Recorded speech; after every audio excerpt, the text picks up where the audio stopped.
I'm going to call this meeting to order. Looks like we have 5 members. Is Steve Carroll still on, or did he? Okay. Steve, can you hear us? That was him saying yes, right? Okay. All right, we have a quorum, so we can conduct our business today. And the agenda that's in the iPad folder is up to date, right? That's the one I should be looking at. All right. So we have proof of notification. Was it properly posted? Posted in the courthouse and online? Yeah. Okay. All right. So we have a 19-point agenda. I would entertain a motion to approve the agenda. A motion by Gentis, second by McGuire. Any questions or comments on the agenda? All those in favor signify by saying aye. Aye. Aye. Opposed? All right, the agenda is approved.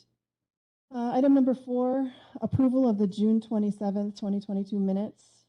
So did we have a correction on the date on the minutes, or is it already corrected?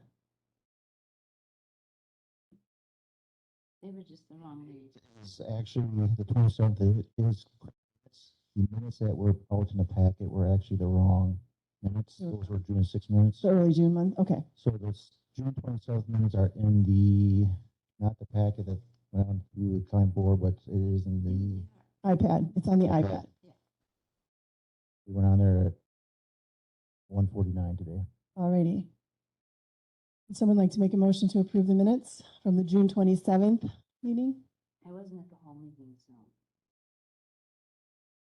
I'll make a motion to approve the June 27th minutes. All right, motion by Fleming, second by McGuire. Any other discussion on the minutes from the June 27th meeting? All those in favor signify by saying aye. Aye. Aye. Opposed? All right, minutes are approved. All right, so item number 5, zoning petitions. The McGlynn Winchell conditional use permit petition, sorry. So it is my understanding that, was it Mr. McGlynn that contacted you, Mr. Bindle? Correct. Tom McGlynn contacted me today about 11 o'clock and said he wanted this actually to be denied. And he is the property owner of the quarry. So he's the permit applicant, and he, The application was taken up by Mr. Butcher, but McGuire or McGlynn is the one that is the property owner, so called so that he won't actually deny it. okay. Is He that, changed his mind on it. all right, so that makes sense to everyone? He is, the property owner is asking us to deny the permit. And so that seems to make sense to me. If he wants it denied, then we should have no issue doing that. So would someone like to take action on that? I'll move to deny the permit. I have a motion by Gentis, I'll second it. second by Fleming. Any further discussion on this item? All those in favor signify by saying aye. Aye. Aye. Opposed? All right, that permit, conditional use permit has been denied. All right, item number 6. So I'll start by just summarizing kind of where we were at after the last meeting. So since that meeting, I've had several conversations with Corporation Counsel, Mr. Wendell, to just clarify what the words that he spoke at the meeting. I also spoke with Mr. Shep to confirm exactly what lights he does have on his units. So one thing I do want to explain to the committee is that we looked at the conditional use permit for his, when he was put the auto dealership in there, but then there was the first conditional use permit for the first storage shed, and then there was a conditional use permit for the second storage shed, and we looked at all 3 of those. But then what we hadn't talked about was that there was a third conditional use permit that was issued to Mr. Shep, in which he was given the ability to build as many storage units as he would like without having to go back and get a conditional use permit for each storage facility. Because if you look down there, he actually has, is it 6 units now? 7? 6? 6, yeah.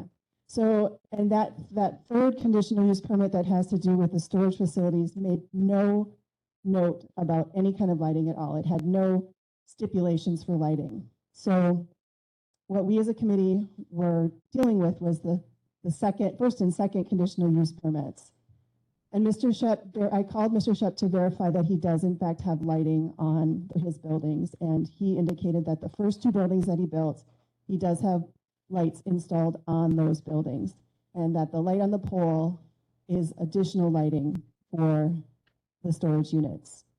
Mr. Windle, our corporation counsel, has indicated that we as a committee and as a county do not have jurisdiction over his choice to add additional lighting because he did meet the conditions of the conditional use permit by installing those lights on the first 2 buildings.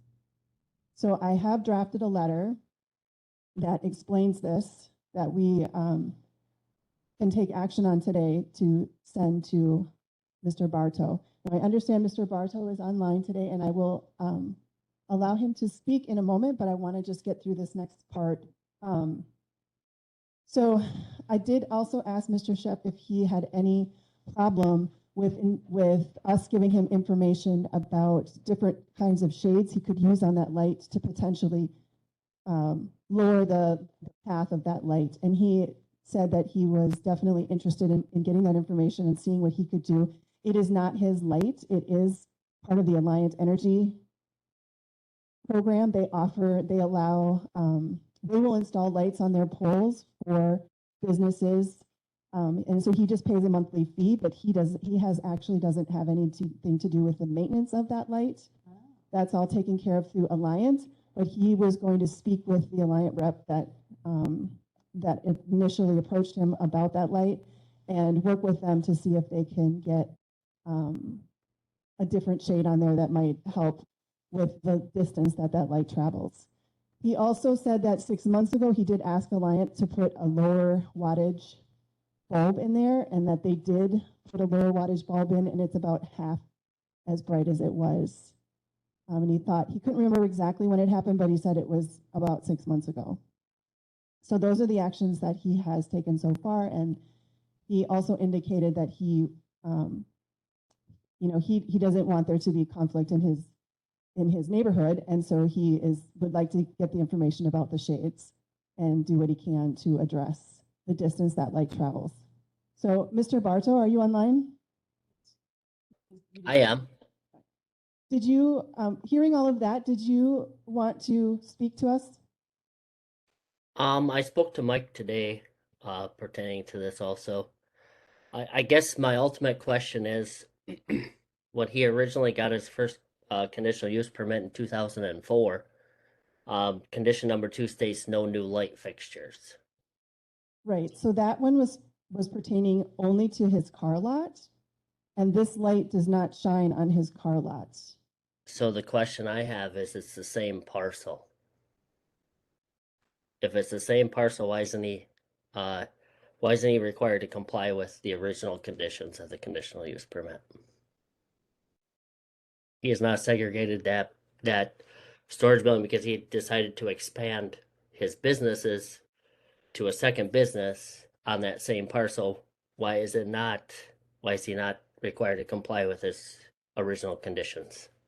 Well, right, so that would mean that the second and third conditional use permits would be in conflict with that first conditional use permit, and so that would be an issue we would have to resolve. So I think that I will ask Corporation Counsel, Mr. Windle, again, if, unless, Mr. Bindle, do you have any thoughts on, because it's the same parcel, does that have any bearing on this conversation? This is the use that is being looked at, not the parcel Not the itself. parcel itself. There can be multiple uses on one parcel. Correct. Okay, so I will confirm, or I will speak with Mr. Windle, our Corporation Counsel, to determine whether he agrees with what Mr. Bindle just stated. And we will be back in touch with you if there is in fact a conflict there. But at this time, I don't believe that because it's the same parcel, we have 4 different conditional use permits for that parcel. So I believe each one stands on its own. So Google Earth, just to put it in perspective, Google Earth has my property at 699 feet. The base of his pole is at 710 feet. The light, not exact, is 25 to 30 feet up the pole. So we have a 30 to 40 feet range. I can't see those storage buildings at all. The only building I can see on his property is the largest shed closest to Highway 14 outside of his original office building. So the light shining 1,030 feet plus or minus into a residential building seems to be a little extreme to us. So Um, if, I'm sorry, I don't mean to interrupt you, but so if Mr. Ship is agreeable to putting a different shade on there so that it doesn't shine so far, would that be an So- acceptable way to So fix this?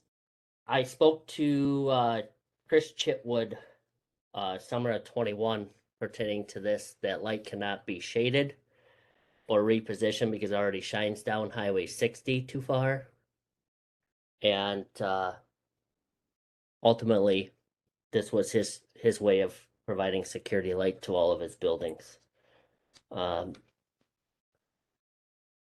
I know everybody's has a different opinion, but when you own commercial property and you want to have multiple buildings, I feel that the lights should not be shining 1,000+ feet away into a residential building. And also, I sent Mr. Bindle a video that I did with my drone to put it in perspective of where the pole is to our property, and we can't even use the back patio at night to watch a movie on the projector screen because the light shines in. So, and it shines in the building. Okay, so committee, does anyone else have any comments they want to make before I? He said they can't put a shade on there, but We- Mr. Shep was gonna look into putting a shade on there, right? So I think that should help immensely. I think we need to determine whether Alliant Energy would be agreeable to putting some kind of shade on there. And so I think that would be our next step. And if they come back and say, no, they cannot shade that, then potentially we could have another conversation. But still, we have to keep in mind that Corporation Council is telling us that additional lighting is not under our jurisdiction to actually say what can and can't be done with it. But I still feel like we can work with Mr. Shep and Alliant Energy to try to come to some kind of agreement that would be, would alleviate some of this issue of the light traveling so far. Could you also ask Corporation Council why the reasoning behind the original condition back in 2004, why then no new exterior light fixtures is not is exempt from this, please? Yes, I can definitely clarify that. Thank you. Madam Chair, Yes, Mr. Carroll? yes. Again, assuming that Alliant would be open to this, there could also be an option where it completely changed to a different fixture, which already has the shading that limits the projection of light. In case that particular fixture can't be retrofitted, you could put a full new fixture there. Correct. Yep. And yeah, we can make sure that we make the language very clear about exploring all options for the type of light and shading that is on that pole. Can I clarify, Chair? Yes, go ahead. I'm not opposed to the light. I'm just opposed to the light shining into the building and on the property. I'm not opposed to the light. So and I've made it since April of 2021. I've been trying to work with Mr. Shep and Alliant Energy, and I've gotten nowhere. So I'm not opposed to the light. We are not opposed to the light. Excuse me. We're just opposed that it shines in the building and on our property. That's it. Right, understood. All right, Thank you. we will be back in touch. I don't know if we want to have this at the next committee meeting or if we want to handle this directly with Mr. Shep and Mr. Pardo. Committee members? Well, you're doing it, shouldn't Mr. Bindle, Mike Bindle be contacting Alliant Energy? Or, I mean, not that I'm giving you work, but I'm trying to figure out. Well, I think that actually I think we should be asking Mr. Shep to contact them and let him Yes. handle this, since he is the one that has the agreement with Alliant, and it's really not our Yes. place Yeah. to do that. I know he's very reasonable, so he So- should do that. Okay, yeah, that was the. Ask Mr. Shep, we can give him all the information about different types of lights and shades that he can use, and then we are going to ask that he speak with Alliant to determine if that's feasible on that light pole, and if it's not, to let us know so that we can have further discussions if we need to. Again, remembering that, well, I will ask Mr. Wendell, our corporation counsel, if that first CUP for the auto lot that says no new lights will be installed Yeah. plays a role in this whole piece, in this whole Right. part. Okay. Does that seem reasonable to everyone? All right. Miss Chair. Yes. Also, I did a drive-by today, and since the June 27th meeting, he has installed 2 new solar-powered motion detector lights on the north sides of buildings 1 and 2. I guess my question to him would be, why couldn't he install those similar lights throughout his entire property on his buildings? Instead of utilizing the pole with Alliant Energy, because Alliant Energy doesn't put a light on a pole without the request of an owner. Right. So I did look at that question, and we definitely, as a county, the county does not, unless we go back and try to change the conditional use permit that we already have in place for that, for those additional buildings, we don't have the jurisdiction or authority to make him put lights on there at this time without changing that conditional use permits. And given that he's had those buildings there for a long time, it seems unusual that we would change a conditional use permit years after it was created. Understand? So I'm not sure that that's something that we would have. Actually, I'm pretty sure we do not have the I ability was to tell him what to do. I was just speaking as an option, ma'am. Okay. All right. Well, thank you for your time, and Thank you. we will further discuss this and be back in touch. Thank you. All right. Thank you. So we don't need a motion or anything, you're just going to discuss it. But I think I would like to, tentatively approve the letter that was written. And I will go to Corporation Counsel and ask him the questions that were brought up today. And if something changes, then we would bring the letter back and write a different letter. But otherwise, if it stands as is, I would like to be able to go ahead and take action on that. So if someone was willing to make a motion to approve the letter as written. Mr. McGuire? I'll second it. So, second by Fleming. Any other discussion? Oh, and I know earlier I said that Mr. Wendell had not looked at it, but he did look at it this morning. Oh, okay. And said that he approves of the language in the letter. Okay. All those in favor signify by saying aye. Aye. Opposed? All right. Thank you very much. All right, so let's. Moving on. So next we get to, and do we need to move anything around on the agenda, or are you guys both good for, okay, all right. So item number 7, the Land and Water Resource Management Plan update. So I don't know if you guys noticed, but Kathy did go through and actually add a lot more information, and I think the plan looks really good. It made some good changes that makes it look almost like a new plan and not just a regurgitation of our previous plan, and added back in all the comments of stuff that we had made at the last meeting. Yep, and I also, one of the things I want to do is, now that I know I'm getting better with Word and stuff, I updated all the tables so they look alike. They're easier to read. Changed a couple of the maps, and then changed some things with like the watershed information, make it a little clearer what needs to be done. I had put the one that you got had some things in red that I added, wording. I went to a couple other plans to add some things. You straightened out the maps. 'Cause they Straighten were out the a little maps, crooked. yeah. They were a little And it crooked. was maps I had scanned the last time that I went to put in, they got skewed, and I could not change them without it. I could never get them straight. So I'm just going down. I added some, talked a little bit more about the impaired waters, just saying what they were, put that in red. It's on page 24, just to kind of clarify some things about what's considered impaired water and why it is. I'm sorry, I'm looking at mine online. I think I had done that before the last meeting. I'd put in about the climate change stuff. I'd gotten some information from a couple other plans and found the maps for that. I added, like you said, under the goals and objectives, goals and objectives, starting on page 32. I just added some more things that you guys were in, put some things back in and added some things about, educating and how to maybe do some of the education opportunities,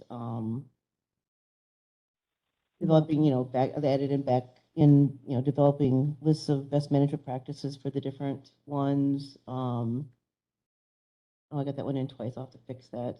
I see a typo already. We still got time. It's gonna go to the DNR and then come back Yep, and then yep. go. So we'll have time to So, fix typos. Before I send to DNR, I'm gonna take care of that typo. Put the well study back in. I put the well study That was back good. in. Yeah. Talked more about, we've been working with like sanitary districts on reducing phosphorus entering the waters. We finished with one that came to county board about Hub Rock. We're working right now with the CAS, trying to help them out. It may not be, and we're possibly like Boaz is another one. We did some stuff for like Sextonville too. And we may be doing more, helping them out. Well study, just a lot of more things, updating the stuff on the education things for the different landowners and talking about, and I have been doing it, but like more social media posts on things that are coming up. Also put in, and Melissa and I kind of talked about it, updating, we need to update our manure storage ordinance. From livestock siting. And livestock siting. And I've been working on the manure storage ordinance, and then I got working on the plan, and it got put on the back burner. And that's for this committee. And we'll have to work on that as a committee. Yep. And then something we've talked about, and we've talked about at Land Records, that at some point, I want to get, in the next 10 years, it'd be nice to have on the GIS website, the location of all of the manure storage permits, and then have the, actually called metadata, the data attached to it saying, what type of pit it is, when it was installed, Yeah. and that kind of thing, so that when land gets sold, people can see that there's, when that was, if they can look back on it and see when it was put in, if it was put in via permit. So they'd have some background information. Just clarified some things on the invasive species. And what we're doing there. Tools and strategies, that's starting on page 37. I just worked with Melissa, and we updated the language on the top part of that, just to clarify and make sure that we got things in there. I looked at some other plans, and I got to get down to that point. On the targeting, starting on page 45, I just added some things that other counties are doing. That the first ones, probably the first 7 or 8 are probably the ones we're going to focus on, but if something comes up, then we can use, there's some other things we can use for targeting, for like cost sharing and where to work with landowners, even if it's just some technical assistance and not necessarily cost sharing.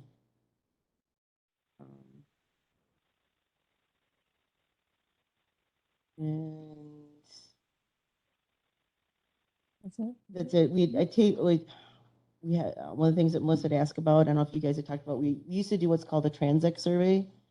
We'd go across the county, and the programs we don't have. It's a Transect soil survey, just for everyone. So it's a Transect soil survey, and we go across the county. We had like 8 passes or 9 passes across the county, and we pick the same point every year, and we'd say what crop was there, what kind of tillage it looked like, How much erosion? how much erosion, and it was really useful. But then the program kind of got out of date and we don't have it anymore. So it's hard for us to do that if we don't have the program. So That's how you were measuring topsoil erosion, right, Guy? yeah, it would run the numbers through what was called the universal soil loss equation. So is there a new program out there that would take care of this, or the old program just outdated and there is Yeah. no new way to? Yeah, right. Really? That seems strange. Mhm. Well, it was back in early 2000s, so Yeah. I mean, it just seems strange that there's not a new program out there that could potentially be. not that I know. I utilized. mean, I could ask other counties and see if they have something, but May not be- it may a lot of work. a lot of counties have gone away from it because, and it is time consuming. It takes like a whole week to go. And do all the surveying. Yeah. So Yeah, I mean, if we keep having, knock on wood, it's been a little bit quiet, but if we keep having these, monster floods, Yeah. that kind of information is going to be critical in us understanding what's happening to Yeah. our land. But, so I don't think we should give up on it. I do think it's something that we should figure out if there is, Mhm. and then decide if that's something that we want our staff to spend time on or not. and the thing is, we can always add it in the work plan when it comes up. I mean, there's a work plan attached to it that this is what we're going to do. So like Each year. So probably in January, I'll start working, February, December or January, probably January, I'll start working on that and I'll bring it to you guys. Then I have to send it in March. I think it is. It's due. Send that to DACAP or is that to DNR? DATCAP, DACAP. front of bag. And then once I get it, then I get your opinions on it if there's something else. And we got to be kind of realistic on it. We don't want to go, what I mean by that is, okay, we know certain things we're going to do, but and there may be a couple of things that are wild cards, but it doesn't mean that. I mean, the work plan is actually what you intend to do that year. Right. Not your high aspirations of what you'd like to do, but what you actually will do. But if the program, we find out in the fall or winter that, hey, they do have a program, we can do it, then that'd be something to add into the work plan. Do you guys have any comments for me, things you'd like to see in, or you think it's okay? If it's okay, then I will just make my couple of Google corrections and send it into DNR and Lisa Trumbull at the Department of Ag. So you'll bring it back to us? Okay, once they do, if there's any changes, I'd like to have the public hearing the October meeting. So I'm assuming that's what will be decided day one of the September meeting is. I may not have the comments back by then, but if we have a public hearing in October, we can still make changes before I take it to county board. Right.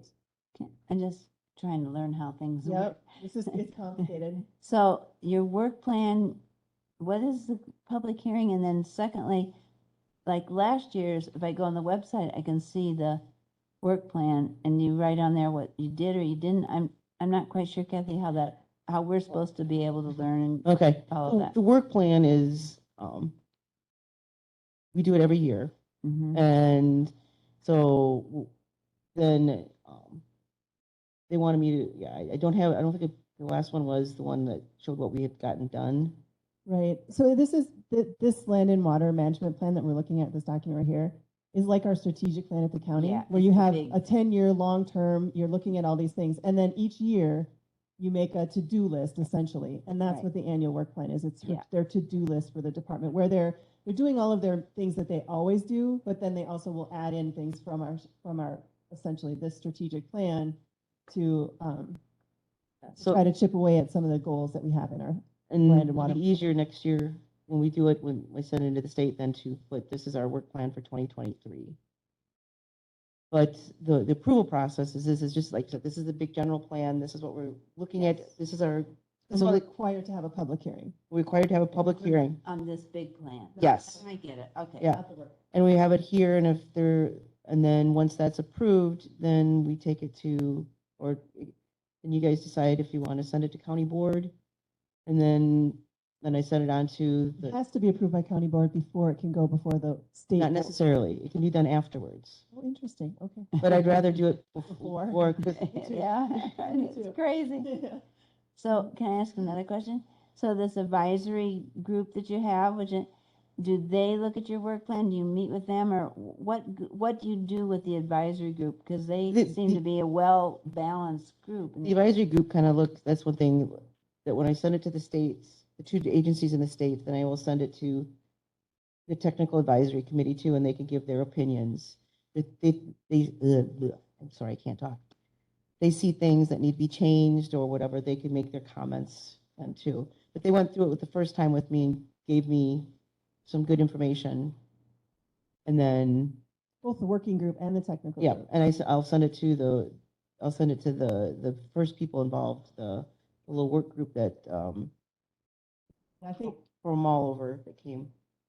are you talking about the group that was the farmers and Yeah. other Yep. people, the landowners, or the Right. group that was the DNR, No, NARCS? the Yep. farmers. No, that my plan is once we got it all done and you guys were okay with what we got so far, then this is a good period to send it to them too. Plus, they also are able to come to the public comment Yeah. meeting and give any feedback at that time as well. I mean, that's the whole point of having a public. Madam hearing. Chair? Yes, Mr. Carroll? Yes. I couldn't find the current plan on our county website. I was wondering, after all this approval cycle is all done, if this one could not be put on the county's land conservation website. Yes, Tammy tried to, but because where we're at, we couldn't do it. And we said, well, we'll wait and when the new one we'll have to work Is the with. file too big? That was too big. So because they're out at that building out at the DMB building out across town, you're using the Fed's internet for stuff? Actually, we're using the MiFi. The MiFi, yeah, and so they're limited on, but that they will be moving to the courthouse. I think that's pretty much a done deal at this point, that you're moving to the courthouse. Just it matter sounds when. like. It's just a matter of when. So yeah, I agree with you, Mr. Carroll. That is, I think it's essential that we get this on the website. The new one, we might as well get the new one on the 2022 plan on there. That's what I was thinking at this point. So that's the plan. All right, sounds good. All right, any other questions on the? So essentially what's happening is we're approving it today to send on to DNR, then the DNR will look at it, it'll come back. And then we will have a public comment hearing with this committee, and we will send it to county board for approval, and then it goes to the state land and water board, and they will have to approve it before it becomes official. I know the October meeting, county board will be big just because of the budget, but otherwise I We're won't going get, December 5th, is that the day we have to yeah, go? so it'll be after, December 5th is the day we Yeah, go we before the definitely land should and meet in water board. November, so. yeah, that what makes it hard. Otherwise I take it in the county board. It's gonna November. have to be in October, Yep. unless we had the public hearing in September, but that's gonna be, and we don't even know if we'll have it back from the DNR by then.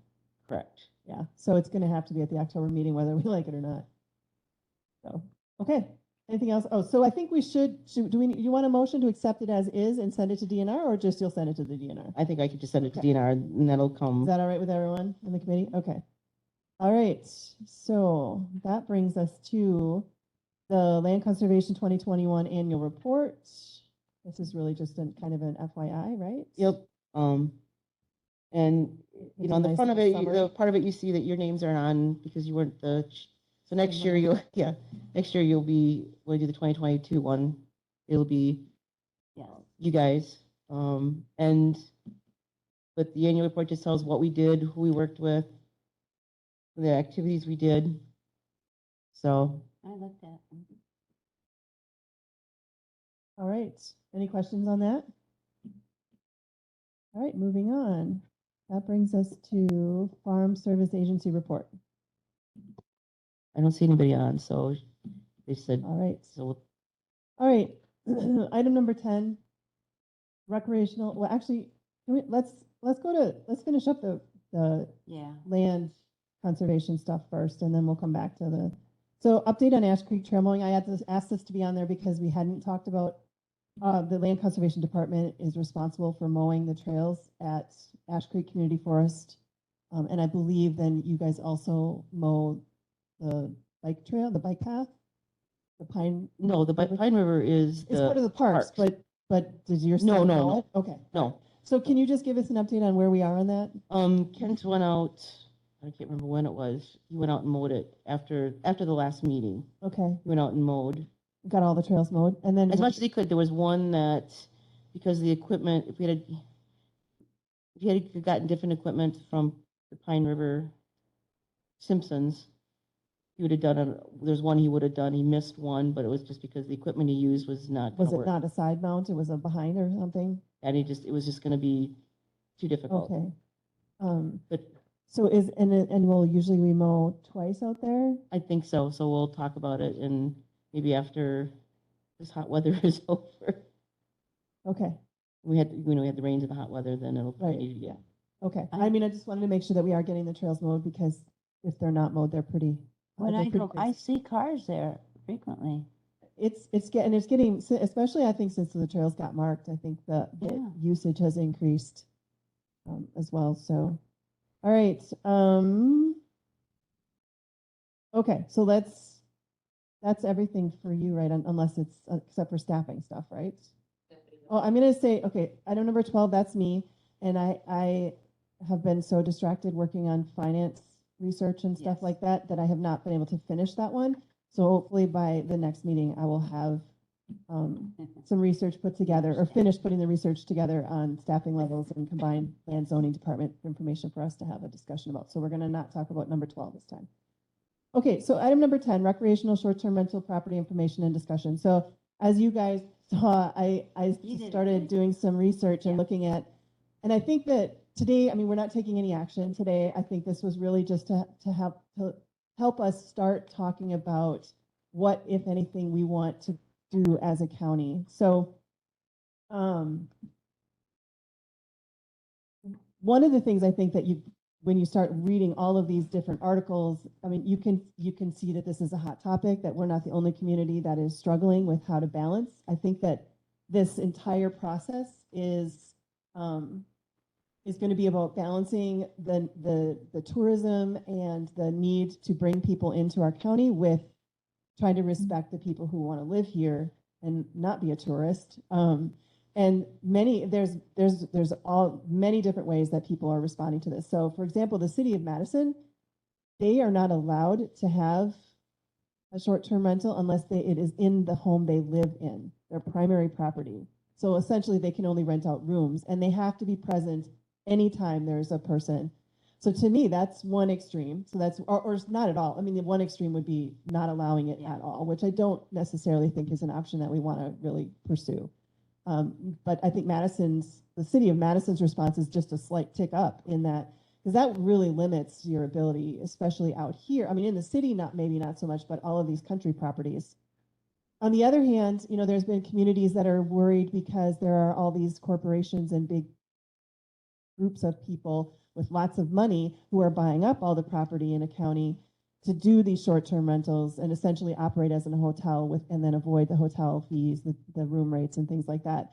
And so I do think that there's some considerations we could make to try to avoid that kind of thing happening. So one example would be, do we want to have a requirement of any short-term rental that the property owner live in the county? They don't have to live on that property, but do they at least live in the county? I don't know. That's one thing that is discussed all over. I did want to try to see, hold on one second. Let me finish summarizing and then, well, go ahead, Mr. Carroll. What was your comment? What? No, go ahead and finish. I'll wait. Okay. So one of the concerns that was brought up by the people that brought this to our attention was, the I don't want to say claim, but the statement that increased crime rates and the decrease in safety. And so I really was trying to find if there's any kind of actual data out there. Unfortunately, it sounds like there are groups of people who are starting to collect actual data and not just anecdotal, stories or whatever.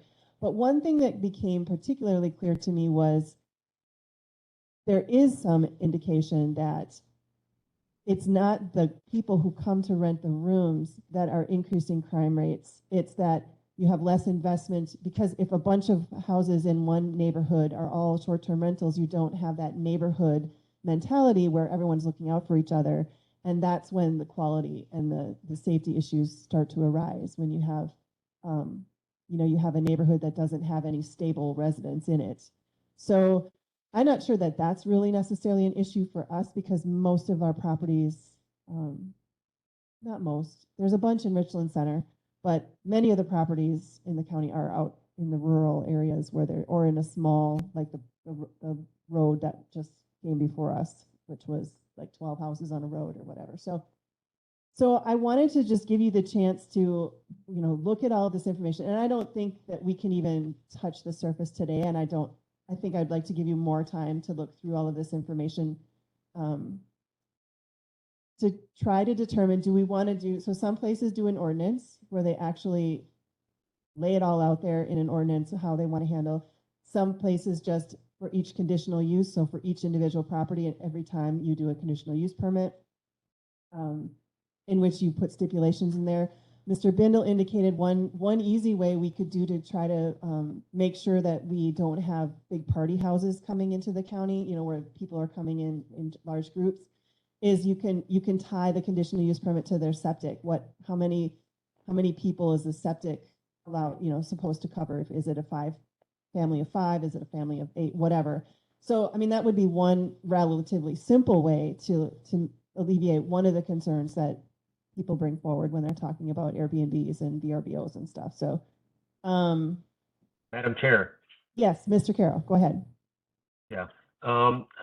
These articles and things are helpful, but for me, I think we might want to see if we can get a handle around just exactly how many and try to characterize what we have in the county. I have no idea before I could even think about what kind of possible constraints. I just want to see the extent. So is there some way we could gather that information? Yes, so I actually went on Airbnb and did Richland Center. And so that comes up with a map that shows you all of Richland County. And there was 127 that came up, but of that, probably half, I didn't count exactly, and I can do that for next time. We're in the city of Richland Center, which has their own zoning, and we have no jurisdiction. Is that correct, Mr. Bindle? Yes. So I can bring you numbers as just by doing a search, because I can see right on the map where they are. So I can bring you those numbers. So on Airbnb, which there are others, there's also VRBO, although most people who list on Airbnb also, they're the same properties that are listed on VRBO. For the most part, they tend to list the same. Sometimes there's not exactly the same ones listed, but for the most part, they do overlap. But I can look at VRBO and Airbnb and give you some numbers. But 127 was the total that I got off Airbnb when I just did the search the other day. Okay. But how many conditional use permits have we issued for Airbnb properties? 10. So that means if, let's just say, half of those were not in the city of Richland Center. So what's half of 127? 60, whatever, 60 something. So that means that 50 something of those are operating without a conditional use permit. However, we up until a week ago, 2 weeks ago, which two types of zoning had language about recreational rentals? Language itself was in the ag forestry. Similar use was in the ag residential.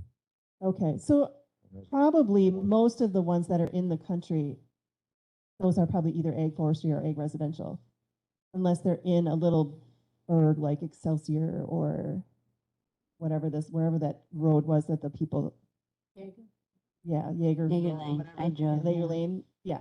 So I think that there are probably 50 people that are operating an Airbnb in our county that does not have a conditional use permit. Does that seem somewhat accurate, Mr. Bindle? Remember though that town of Ithaca and town of That's true, Rockford have their own yes. zoning. That's Right. true. So that Town could of be Plymouth, less. town of Sylvan have no zoning at all, so. No zoning. Yeah, that's true. Okay, so that probably cuts the number down because there was Yeah. definitely some in those townships that I saw. Yeah, I So think it's complicated. it is. One way that I know that a couple of different communities have to try to determine who's operating with or without the proper permits is they're requiring, as a part of the conditional use, they're requiring that they put a number on their listing so that if we go to look, we can see that they are in fact approved without having to try to figure out who the property owner is. And so we could do something like that to try to figure out who it does and does not have permits that's supposed to have them. And maybe we need to decide. I mean, I guess it seems like we should we should be encouraging our zoning staff to investigate this, but it's going to be labor intensive. So we have to balance their time and efforts, especially with the knowledge that that Lynn is retiring, and we're also going to have this gap in the office until when and if that gets filled. So anyway, does anyone have any other? So I can definitely come up with some kind of list an approximate list of how many are operating in the county with and without permits. Is there anything else you'd like information wise? I have some questions? I loved reading everything, and I, ran off a bunch of stuff from other places too, but there's a lot to take in. But one of the things I just want to clarify, because that one article you sent about the state had that law, the right to rent law, and I want to make sure I read it several times. Right. So we're only talking about places that rent for 7 days or less. Is that correct? Less than 7 days, but also the maximum number of days within the year. There's a limit on that as well. 135 or something. Right. So they can only rent if they're renting for less than 7. 180. Yeah. I mean, I don't remember what the number is, but I've yes. So got there's two limitations. Yeah, limit rent 180. Yeah. So if they're an Airbnb that rents, all the weekends or whatever, they do have a limit. They can only do 180 days, and then after that, they would be in violation. Then we would be able to regulate them if they go more than 180 days. Okay. Less than 7-day rental. Then my other question is, because I had a tourist room when I lived in the country, and we had a yearly check. I mean, I had to have the cleaning materials right there. I mean, they came and they really checked everything. You're talking about DATCAP, correct? Yeah, and we had to have a little thing up that said License. tourist room. Mhm. So do Airbnbs, I'm confused between tourist room, Airbnb, do they All have the to same. have that? They do. Okay, A tourist room is the state stuff. That's what the state refers to it as. okay. There's short-term rental, So there's all these other names for it. Can we get from the state all the ones that have a tourist room license? We can, but I'm sure if they haven't done the county, I'm not sure that they would have done the state either. Well, that's what I was wondering, whether they're legal or they're not legal. Do you have any? I mean, I guess I'll make the phone call. I was just I'll ask curious about DATCAP. that. I'll call DATCAP and find out. Okay. And then I think I read on one of them, but I have to admit, I went back last night to find it, and I kept looking through. I do think it's a good idea that we have a license so that I want to promote this, and I also want to have a balance like everybody else with residential and that. But I think we want to have a license and go through all this stuff with parking and noise and time of day, just the basic stuff to be a good neighbor. But let's see, just a minute, I think.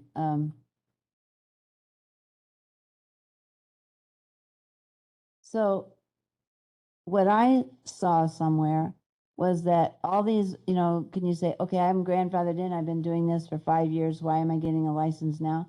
I think I saw somewhere, and I'll have to go back and look, maybe it was someone or something, that they did have to get a license, but you gave them, and everybody's license are due the same time as these articles say, but you gave them a whole year plus that few months to get that license so that they were legal with us and we're following those. So they had time to put the sign or whatever kinds of things. And I saw that somewhere, but I don't know if anybody else has seen that. I will double check about the grandfathered in part. Yeah, How because do we do that with zoning? If something changes and someone, how do we make people change, or do we grandfather them and say no, they don't have to change? You almost have to do a history look at the property. I mean, you can almost say, I've been doing it for 20 years. I mean, how do you say that Prove that you've been doing it you've proven all that stuff? I mean, recreational is kind of really new. Right. I mean, what I was thinking of one way to handle it would be to have a grace period. So normally if someone is doing something without the correct permit, we fine them. Do we not have what if they build something without a building permit? Isn't it $500? If someone builds something without a permit, we send them a letter saying you need a permit for it. Shame on you. Yeah. Shame on you. But usually what it is, it's you have to pay the fee associated with the permit. So say it's $150, and there's late fee of $500. Late fee. Okay, so It's not a citation. It's a late fee. It's not a citation. okay. So one thing we could do is we could say there will be like, let's just say we tell everyone who's got them right now, this is the new ordinance, this is what we're doing. We're going to give you a grace period of the next 12 months to go Yes. ahead and do what you need to do through DATCAP and through us, and we won't charge you a late fee. But after that, if you haven't complied, then nobody's grandfathered, and but we give them plenty of time. So that's another option that we could discuss. And there's one out, I haven't been out there, but this woman complains to me all the time about it. And she said that no one is, I mean, they've got the houses, it's out on, what is it, the county road that you turn at Boaz? E. It's way out on E, and it's probably Sylvan, which is not, Well, that's Dayton. or Dayton. It's probably not. Depends on how far up E. Okay, well, I don't know. I'll have to find out what township it is and whether they're zoned or they're not. So if they're not zoned, we don't have any No jurisdiction. jurisdiction. Okay. So anyway, her big complaint all the time is it's owned by people who aren't around there and don't know anything about who's there or not. And I guess these all had like live in or 35 minutes or agent or something. I mean, there's lots of different options. Yeah, I that you think we could have a lot utilize of if good you felt that was options for important. that. And then the neighbor could call if they have The a, only thing the only downside I saw of that is, what if you have people who own a home here, who have vacation, that it's their weekend home or whatever, and they've used it for years and years and years, and then they decided they just want to rent it out when they're not there, and they would be out of county then, and yet. So, I think there's some nuances that it could get a little. I don't think it's bad to be out of county. I think you just have to have somebody around that can answer the questions. questions and be. I mean, I'm not trying, my daughter has one on Madeline Island, and I don't know who, I mean, she's not there. all Probably the- pay somebody to do it, right? Yeah, I'll have to Okay. ask her how that works, because they're up there for the month of August, but then they rent it most of the rest of the time. I'll get on. Most of the time, I know a couple people that have these, and they usually have a thing so they can get into this They have a place. lockbox or whatever. Yeah, Yes, and you have right. to have the code to get in, Right. so just nobody can go in there anytime. Right. I mean, we use them all the time. I've never been at one where they didn't have somebody who you could contact who was within a very close Yes. response, and you have a Yes. problem. I can't imagine someone trying to run one of these you'd have to, because someone has to clean. So you have to have someone on site who's a caretaker Right. or close by, but whatever. Yeah. So, how do we want to proceed, I guess is my question. So I can start gathering more information and bring back next month. We can talk again with the additional information, and then maybe we can start deciding whether we want to just have, I think if we don't do an ordinance that just talks about the whole thing as a whole, and we're going to handle it CUP by CUP, I think we do want to make sure that we have some kind of set standards so that we aren't letting this CUP have this, but this CUP is different. I do think we want some kind of written standards so that people know what to expect. Whether or not we'll approve something or what they're going to need to do in order to get the CUP approved. So however we handle it, I think we want to make sure we have some very clear language. Madam Chair, I think there's some I think we should have some clear language because I don't want to have to argue, well, they're doing it and they're not doing it or whatever. I think we have some standard, and then I don't know how we do it, like Jaeger Lane. I mean, I drove down Jaeger Lane, the houses are very far apart, I don't really know. It wasn't like Whispering Pines where the houses are right next to each other. I don't know how we deal with, I guess, just the noise. I mean, So how we deal with that kind of Right. So difference. that was the question that Mr. Bindle had, or for me, or for us, I think, was what do we do if the township approves, but the neighbors don't approve, and and the whole entire thing comes before the county, and we will end up having to decide. So I think that's why if we wrote an ordinance that really lays out what we do and don't approve of, then it doesn't become, us fighting with either the neighbors or the township. Yeah. So I think that we have a lot of work in order to make sure we write something that makes sense. Now, the only other thing I wondered is, would anyone like to hear from people who are operating Airbnbs in the county, to hear their perspective on what issues they face, what makes sense, what doesn't make sense, or are we not ready to talk to either side? I mean, we already heard from a neighborhood that was unhappy about it. Do we want to hear from any of the Airbnb owners just to hear what they think, or are we just want to talk this out more before we do that? Well, I shouldn't talk from my personal experience, but I mean, we had a wonderful experience with it. We weren't Airbnb. We were just on the website for the chambers at Spring Green in there. They were almost all American Players Theater people who wanted to rent. And they had, I could almost give an MO what car they were going to drive when they rode over the hill. I mean, the quality of people wanting to come here seemed to be quite amenable to all the neighbors, you know, and that I didn't find that this was Yeah, I don't. a problem. Yeah, I don't feel like we're the party destination. Yeah, necessarily. I But don't you never think know, so. though. I mean, Yeah. what if all of a sudden some college kids find that being out in the country, you know, is a great idea. So I think we have to be prepared for I the agree. idea that there could be some issues with Well, I large think groups that cause problems. The septic, and there was always that 2 and 2 plus 2, so it was only like 6 or something, you know what I the mean? septic. Yeah, I mean, how many people per bedroom and Right. and then the 10 to 10 a.m. I mean, I think there's ways that will handle that, don't you? I think that we can handle a lot of that in an Yeah. ordinance if we choose to. I mean, we Yeah. have to decide how much we want to oversee this and how strict we want to be, or do we let the owners, you know? Well, I don't handle want to it? be talking all the time, but I think we should come back after looking at this. I mean, I'm sure we all made lists, come back with the lists that we like of some basics and start from there. Does that help you? Sure. that- Yeah, and I can bring back more information. I can also, I tried to actually upload 2 other ordinances, but our email program doesn't let me Yeah. send files bigger than, drives me crazy. I know. Doesn't let me send files bigger than whatever, so I couldn't send them to the help desk to get them uploaded, and I should have just sent them the links and had them upload them, but I didn't do that. So I found some other ordinances examples that I can do for Yeah, next I time as ran well. off like 4 or 5 of Yeah. the big ones too. Yeah, they get kind of lengthy. Yeah. I think we want to be, I mean, I don't want to be like nitpicky and like trying to tell try to micromanage how people do their Airbnbs. But on the other hand, I do want to try to balance the concerns of people who live here with people trying to Madam Chair. make ends meet. Yes, Mr. Carroll. Yeah.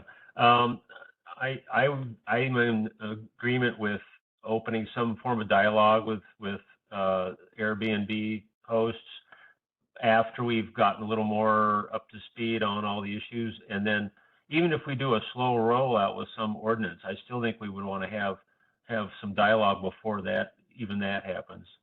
Right. Okay. I agree. Yeah, that seems reasonable to me too. Okay. Anything else we want to talk about in this? Ms. London? I just wanted to mention too, that we obviously want to make sure that whatever we do is good for all parties, Right. but yet there aren't, hopefully doesn't have any future issues. Right. So that's kind of what. So we don't have to play the sheriff. and Exactly. Yeah. And then I just wondered too, with the conditional use permits we already have issued, is there any special circumstances on any of those, or certain things we've allowed or made for requirements or anything like that? I wondered if we should look at Can those. can we see the CUPs that have been issued so far? How hard would that be to put them in the iPad? I've already gotten pulled out since the neighbors came and looked at them last Friday, so they're already out. But there's been no conditions put on any of them. Okay.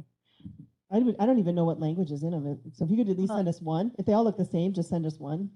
Can I ask that? You know, we had the one in Buena Vista where the neighbors didn't like it because of the road and the snowplow and everything, and they all came and then they worked out that.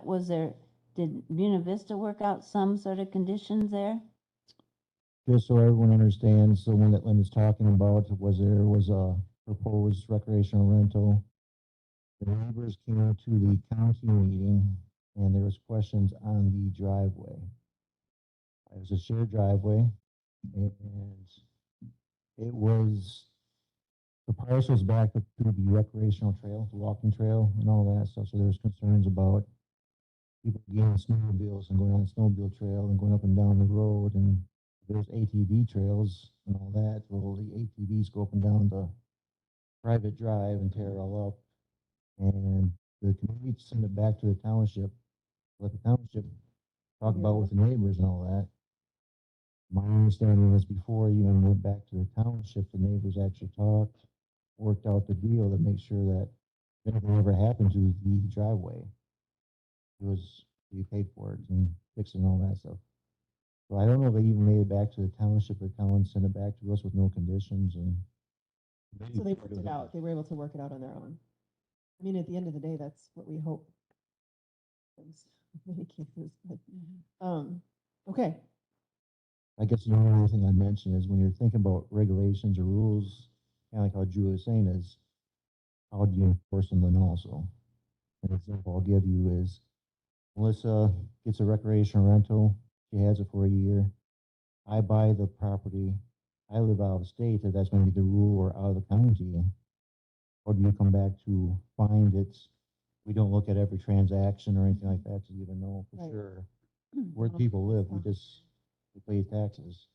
Yeah, but it does say most of these, it doesn't transfer to the new owner. They have to There's come language in back some for of these a, ordinances for that, yeah. yeah, Then again, that's putting How on, do you enforce pushing it? on You're us saying that how do we you- have to follow yeah, how do every you time discover it's it? sold. But we don't look at all that information. I know. We need more staff. Right, yeah, I know. I mean, that's part of the conversation we're gonna need to have is what's realistic? Like what realistically are we capable of monitoring and enforcing? Can I ask Good. another question on that? Mm-hmm. Because we're looking for, I mean, I don't want to charge all these people because I'm in favor of tourism and balance, but we will have a fee to do it, so that will help some with your, toward that. But I did ask Jeff Evans, because in the city of Richland Center, there's a room tax on hotels and motels. And I'm not trying to make more tax, but you know, I've gone to these and it seems like there's a lot of taxes on them. So can the county put a room tax on? So I that don't money, know. yeah, so there, but it's the township that would get any funds from a room tax. It goes to the township where it's Okay, located, that's not what the I county. thought. It would not be income for the, correct? Never in the county, right? It would not be for the county ever. It's always for, Township. and it has to be spent on tourism, right? 70% of it has to be spent on tourism. Something like that. Yeah.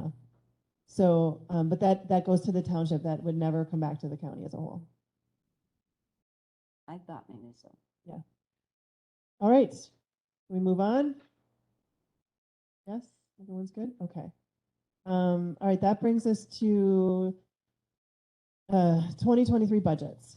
So, We're supposed to come back with a list.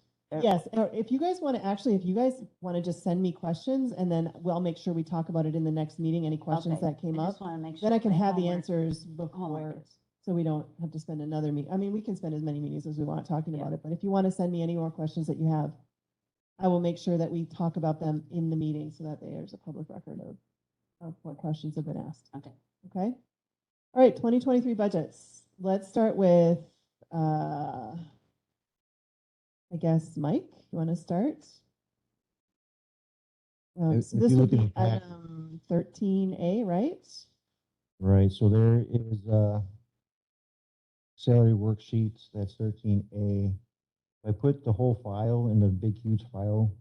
It wasn't sent out in the county board packet, but it's in In the Right. iPad, in that folder? yeah, in the Yeah, I folder. wasn't able to actually, so there's a folder up in the top 13A, 2023 budget zoning. But I wasn't able to open any of the little T files. There's a bunch of little T things where I think you had Excel at the bottom I was able to open. I don't know what these files were. It looks Yeah, like this they- when I open the T files. Okay, where is the Excel? That's the question I had, if you could open the X. Yeah, no, Those are all the I same. realized after I just went right to the salary worksheets. What I asked both Kathy and Mike to do was to just bring to us their budget that is tax levy, because that's essentially the most important component of the budget that we care, that not we care about the entire budget, but what we will be voting on and what we will be approving in October as a board is really the tax levy amounts. So that's why I asked them to really just focus in on the tax levy amounts for their departments. So Mike, your your salary, Lynn's salary, and Jackie's salary, those are the ones that are essentially make up your tax levy budget, is that? Part of our tax levy budgets, well, I mean, yeah, how that comes out of the tax levy, well, not, I just take that back. It's hard to explain how this all works out. Since we're members of our office, Right. basically all the revenues pay our salaries. Very little pays tax levy money. We would also go with the grant money that was starting to be taken out. That changed the ball game pretty much altogether. There was no grant money used for salaries at all, and then we started going to $30,000 for tax levy or for paying salaries, and that was basically for part of Lynn's salary. And then basically when you guys wanted the county administrator, I was approached and asked how much more grant money we could use for a one-time deal. And then that bumped up to 100,000 of grant money.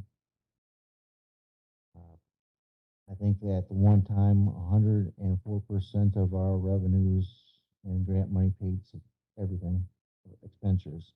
So we were making more money than we were budgeted to spend. So in 2022, according to the finance document from our county clerk, zoning received $32,756.32 from the tax levy.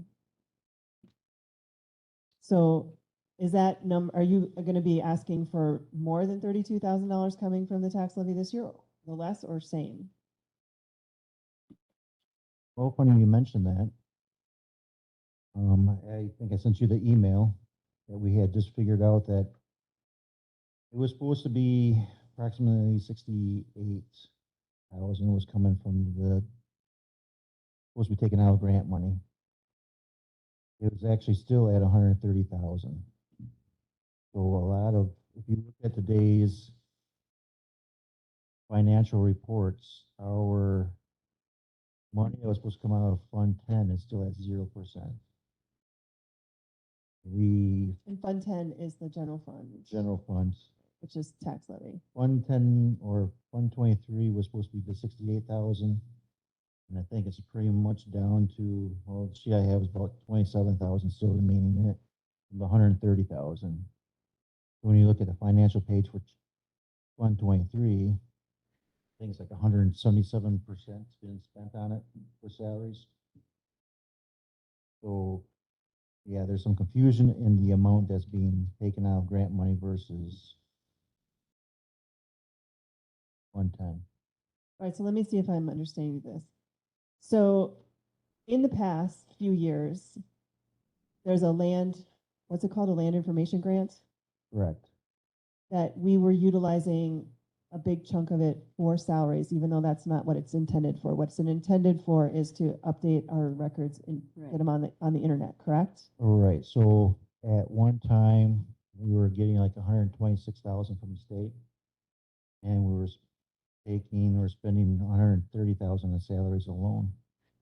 So I have a question though. So what other expenses are there for getting the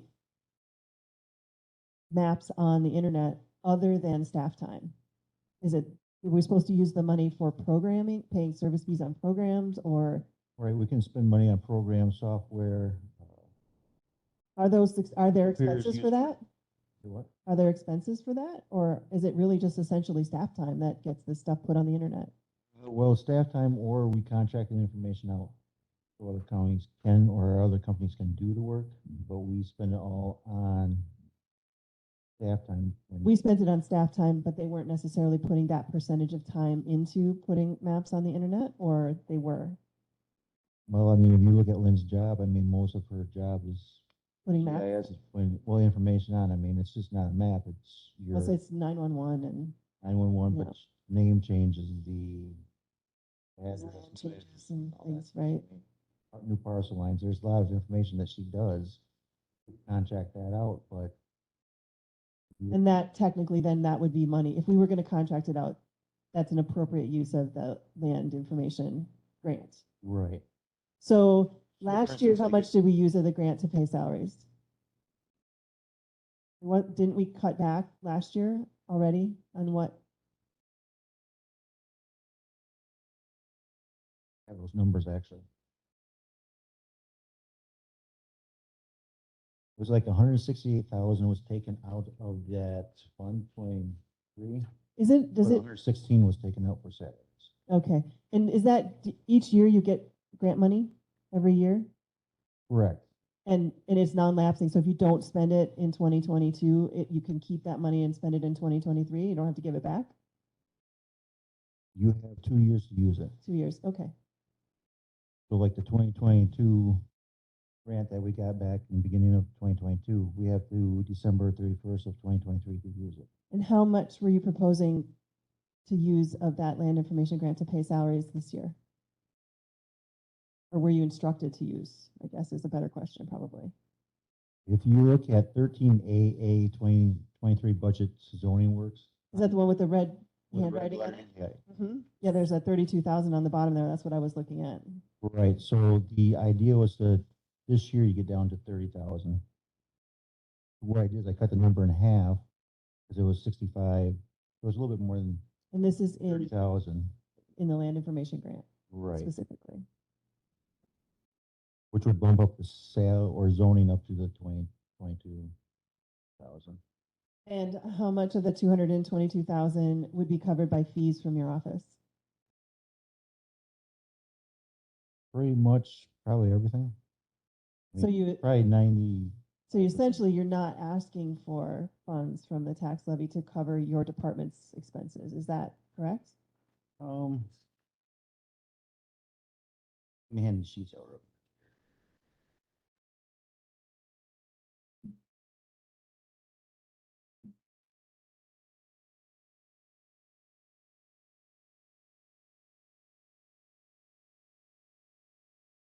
Kind of see there's budgeted numbers, and then there's actual numbers that we use.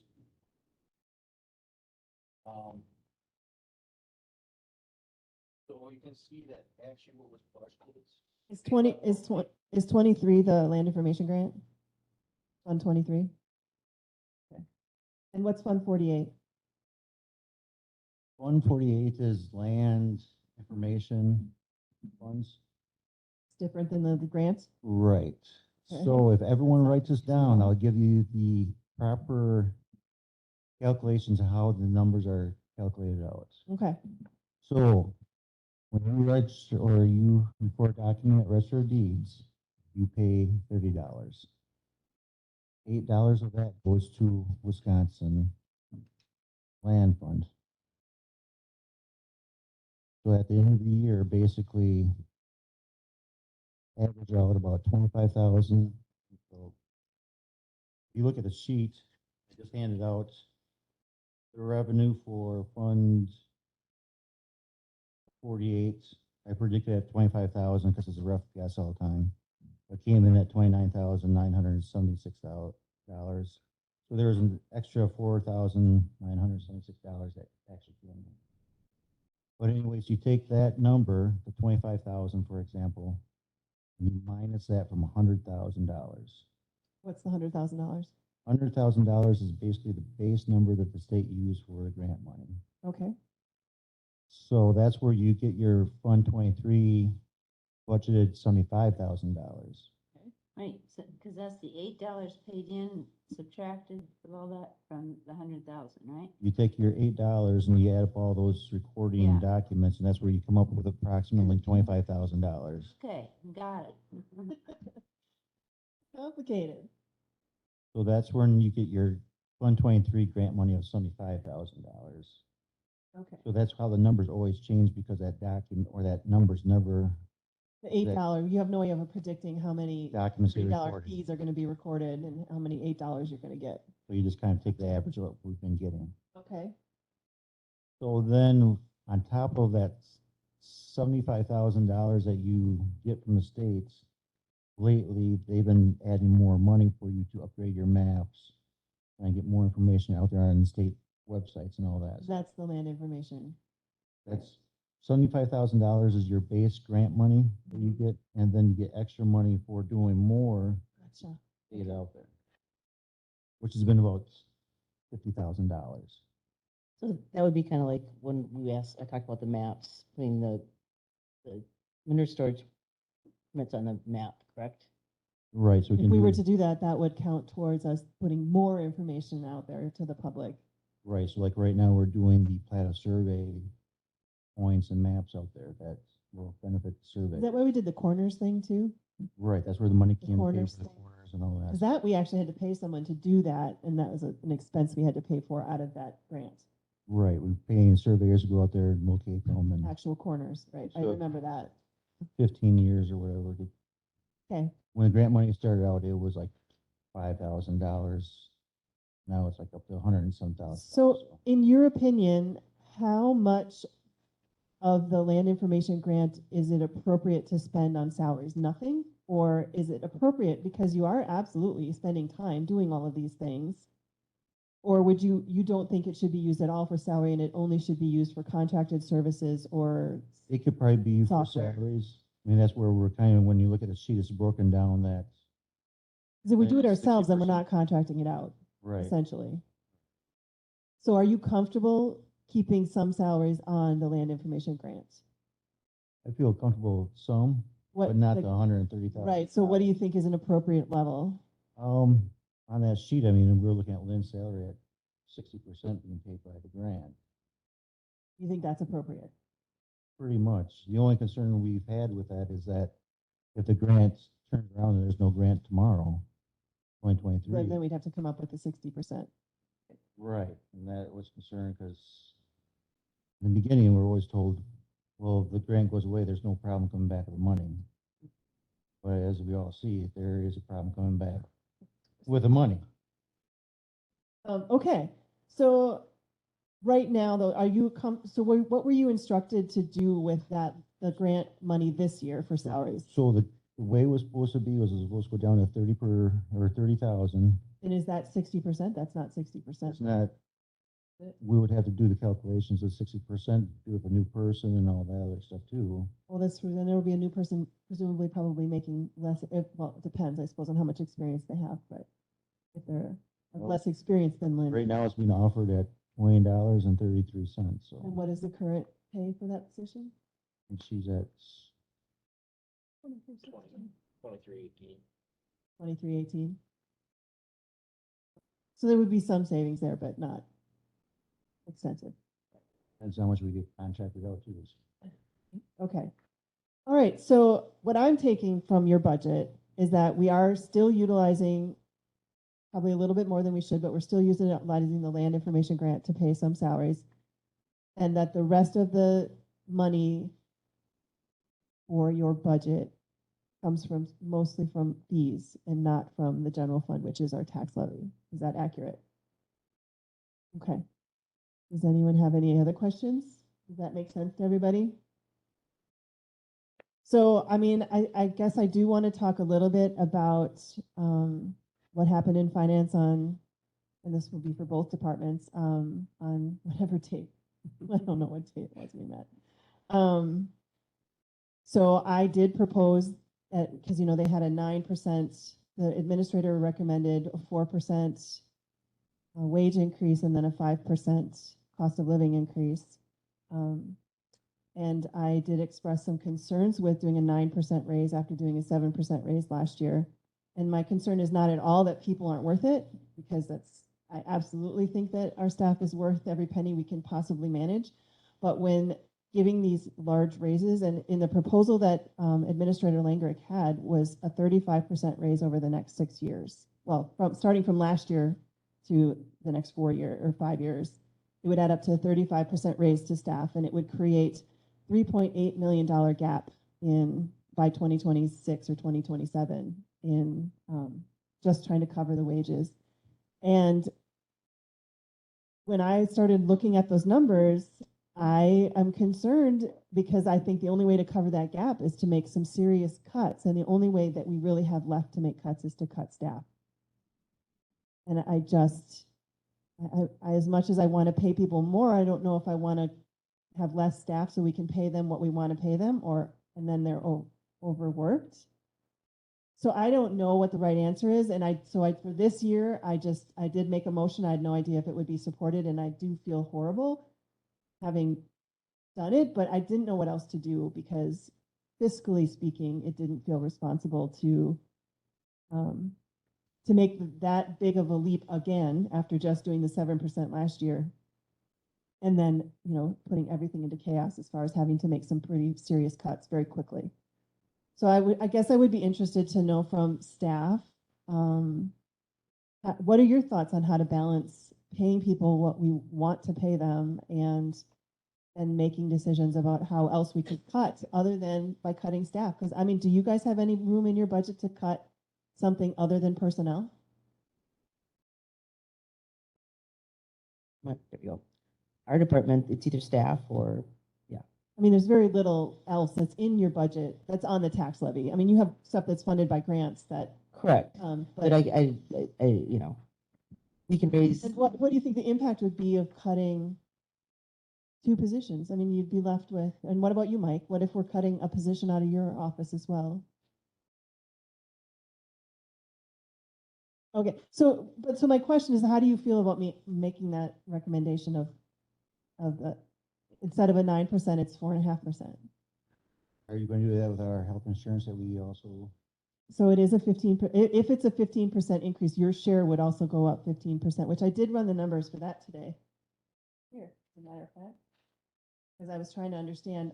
So for a family plan, I think it would be $33.84 more per month for a family plan.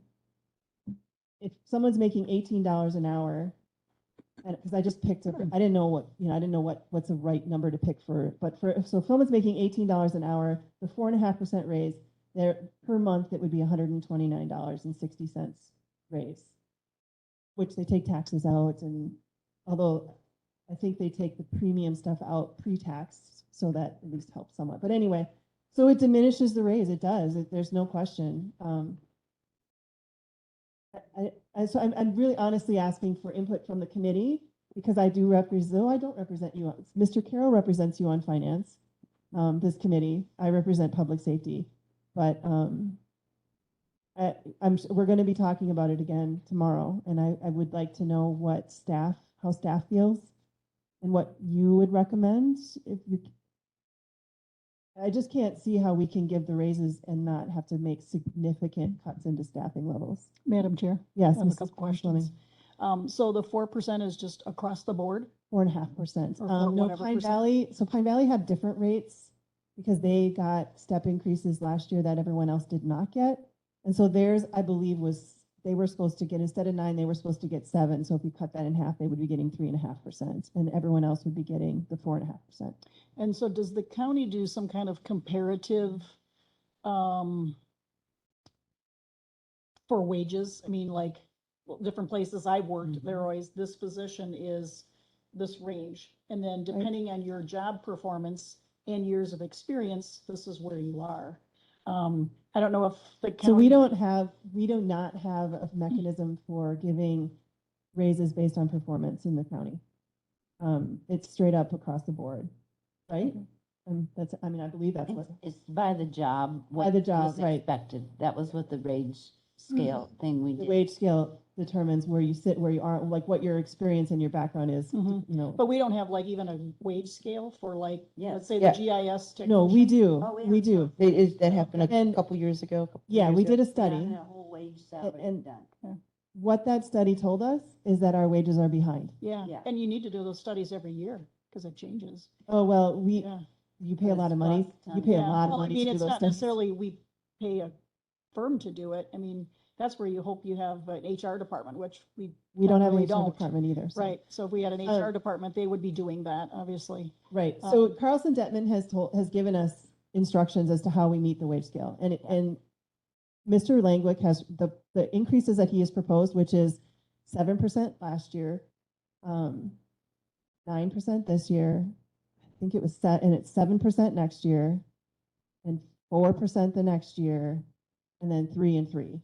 And then we would meet the wage scale, plus we would have cost of living increases so that we don't meet the wage scale, but then cost of living has gone up so much that we're no longer Mhm. meeting the wage scale. Okay, So Um, they gave that information. he to did. Get people back. It's all, up if to you go into where they finance, should it's in be. there. It's in there. Okay, And the problem is that in order for us to meet the wage scale, it's very large increases very quickly. Yeah.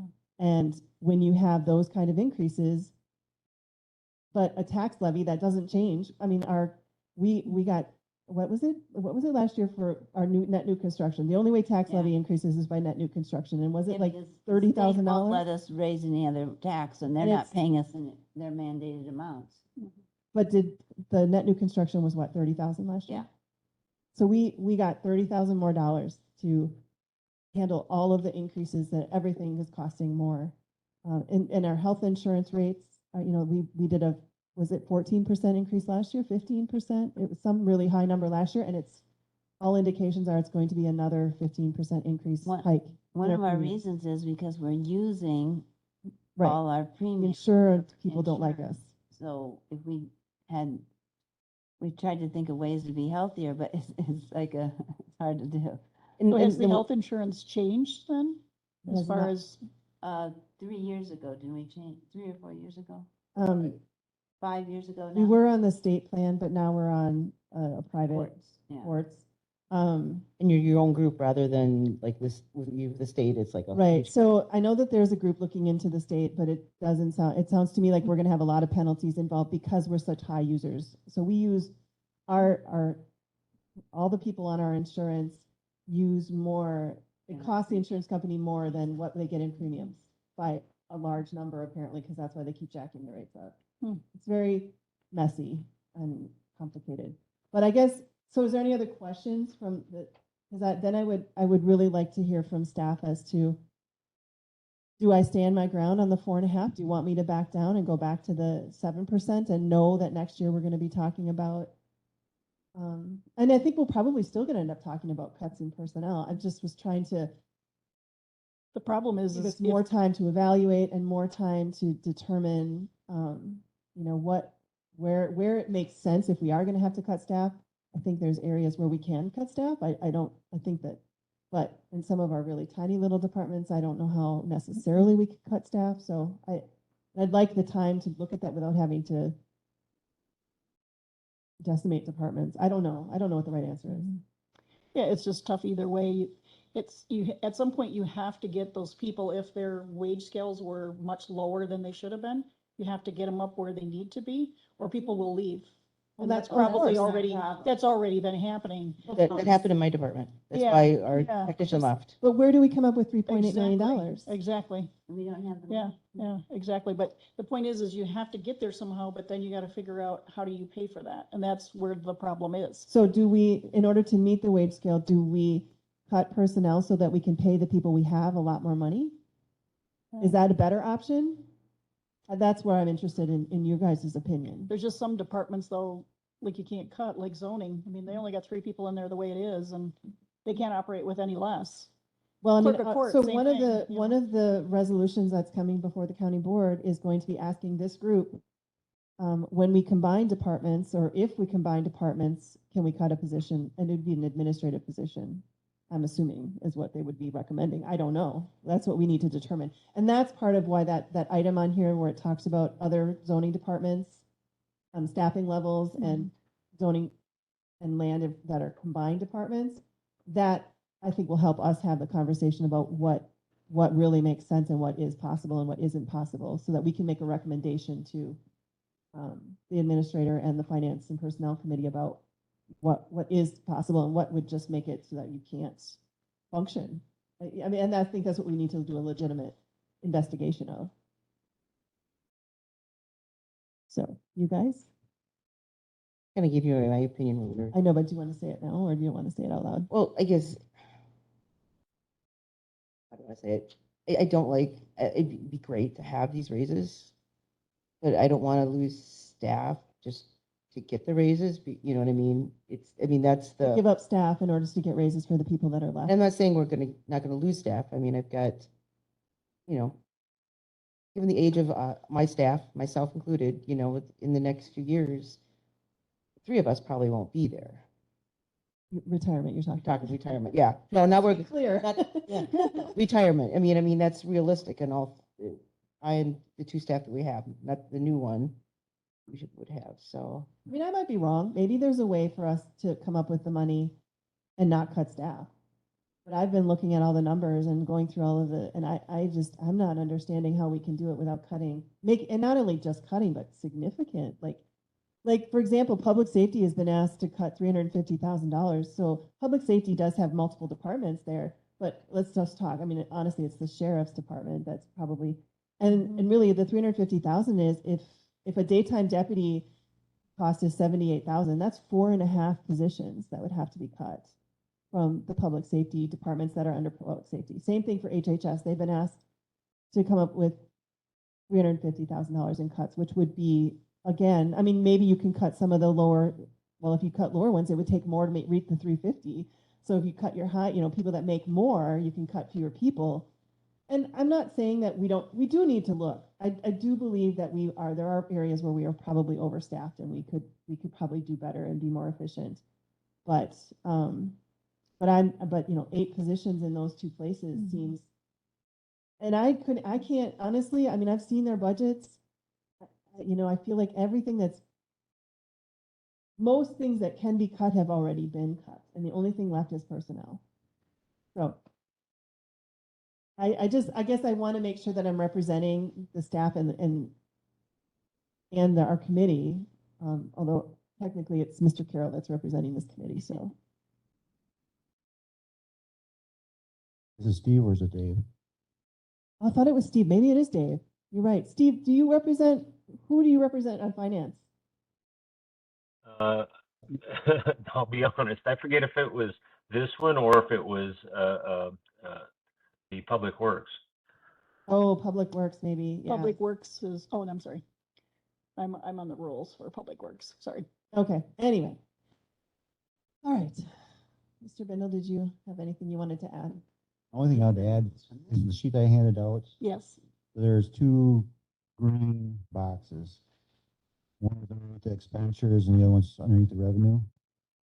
So underneath expenditures, they save the county $32,000, not spending like crazy. And then the revenues we brought in, 83,000 plus More than you. revenue. I mean, you can kind of look at it and saying that pretty much $90,000 I gave back to the general fund. So Pine Valley's argument for not doing these for not cutting their raises in half was that they pay for their own raises through there. And so one of the conversations we could have is, well, okay, your department just made $83,000 more than what it costs, so you could afford your own raises in that. But what about these departments that have no ability to charge fees? How is that Or enough. fair? Right? So then, then it's really, and that's what the Pine Valley conversation for me is a little bit hard, because they are covering their own, they do cover their operational expenses, but they're also, and they do put money back into the general fund. And so, but is that fair? And is that, so. So then, I mean, boil it down, like I said, 3 people. I mean, that's our GIS person / sanitation. We just do GIS only, then someone else is picking the other half of the sanitation. The zoning and sanitation be my job, or do we create a new job that just does sanitation like Iowa County? One person does zoning, one person does GIS, Right. one person does sanitation. And the sanitation position, is that a position that would be somewhat self-funded based on because they're the ones approving the permits, which are, how much do we charge for sanitation permits per year? Sanitation is $550, but you're also looking at the maintenance fees that come in. So Yeah, when they you get your currently- septic cleaned out or whatever. Right. So I mean, that's where the moneymaker is at. Madam Chair, Yes, Mr. Carroll? yeah, something that I would think would need to be part of the evaluation is having the department, in terms of deciding whether it would be better choice to reduce staff or accept a lower wage, is there a plausible degrading of services where with a smaller staff you could still do anything that's mandated? To me, I don't have a feel for what things could, let's say, slip a bit and still meet the legal requirements. I mean, that's a valid question. I think that we start to look at that in the mandated versus non-mandated statutory language that Sean and I put together for the finance committee. Obviously, that's a question. I mean, I think there's no, if we're cutting staff, services are going to suffer. We're going to have to decide. There will be some services we don't provide, probably. Right, and I guess no that's question. what I'm saying. Is there some way we could describe what the still plausible operation of the department would be? And if we kind of, that narrative needs to go along with a smaller staff. Right. So what you're saying is if what we're being tasked with by resolution is to, I think it says to cut $58,000 from the combined budget of the two departments. And I think what our responsibility is to evaluate, okay, so that probably means cutting one person. And what does that mean to the quality of the services that happen in the two departments? And that us as a committee, that would be our responsibility. But from what I'm learning, mandated is not a black and white thing. There are some gray areas, and yet I don't know them that well to know where those cuts could be and still technically be in compliance. So that's the question I'd have to have help from staff. Right, agree. And I think that would be part of our ongoing conversation about this as we move through the process of determining what options do we have for cutting 58,000. And I don't want to miss, I think it's something like 58,000 in that resolution. Here, I better look before I keep quoting this on. Let me just, 'cause you guys don't remember what that one says, right? That resolution? No. At one time, I thought it was 50,000. Is it 50,000? So let me just look. And make One sure. spot says 50,000, another says 60. And we've seen two different, Oh, well, let's see which one was approved. The last meeting. They're still working on it, that's what I heard. Yeah, so which meeting was that we finally passed the resolution? It was The the last, 27th, right? it was last Wednesday, Wednesday. that's the day. Land conservation, no, that's not it.